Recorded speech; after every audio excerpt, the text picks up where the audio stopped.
मिथिलावती नाम की एक नगरी थी। उसमें गुणधिप नाम का राजा राज करता था। उसकी सेवा करने के लिए दूर देश से एक राजकुमार आया। वह बराबर कोशिश करता रहा, लेकिन राजा से उनकी भेंट न हुई। जो कुछ वह अपने साथ लाया था वह सब बराबर हो गया। एक दिन राजा शिकार खेलने चला। राजकुमार भी साथ हुआ। चलते चलते राजा एक वन में पहुंचा। वहां उसके नौकर चाकर बिछुड़ गए। राजा के साथ अकेला वही राजकुमार रह गया।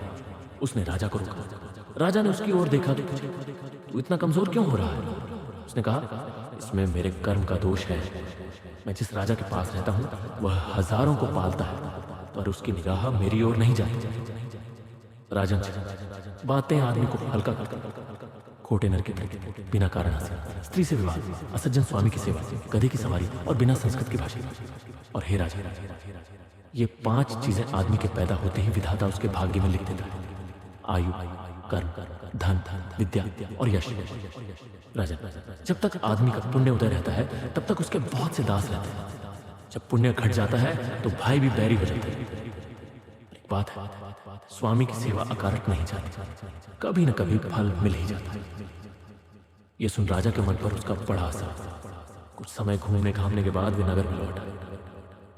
राजा ने उसे अपनी नौकरी में रख लिया। उसे बढ़िया बढ़िया कपड़े और गहने दिए।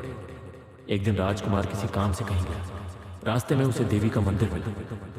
उसने अंदर जाकर देवी की पूजा की। जब वह बाहर निकला तो देखता क्या है, उसके पीछे एक सुंदर स्त्री चली आ रही है। राजकुमार उसे देखते ही उसकी ओर आकर्षित हो गया। स्त्री ने कहा, पहले तुम कुंड में स्नान करो, फिर जो कहोगे सो करूंगा। इतना सुनकर राजकुमार कपड़े उतारकर जैसे ही कुंड में घुसा और गोता लगाया कि अपने नगर में पहुंच गया। उसने जाकर राजा को सारा हाल कह सुनाया। राजा ने कहा, यह अचरज मुझे भी दिखाओ।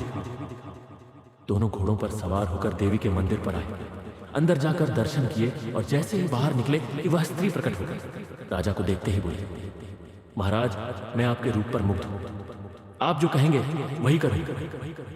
राजा ने कहा, ऐसी बात है तो तू मेरे इस सेवक से विवाह कर। स्त्री बोली, यह नहीं होने का, मैं तो तुम्हें चाहती हूं।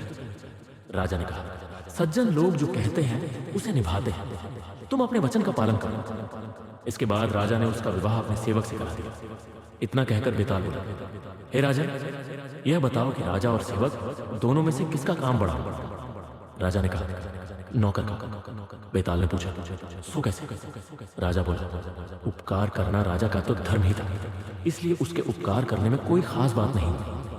लेकिन जिसका धर्म नहीं था उसने उपकार किया तो उसका काम बढ़कर बढ़ा। इतना सुनकर बेताल फिर पेड़ पर जा लटका और राजा जब उसे पुनः लेकर चला तो उसने 8वीं कहानी सुनाई।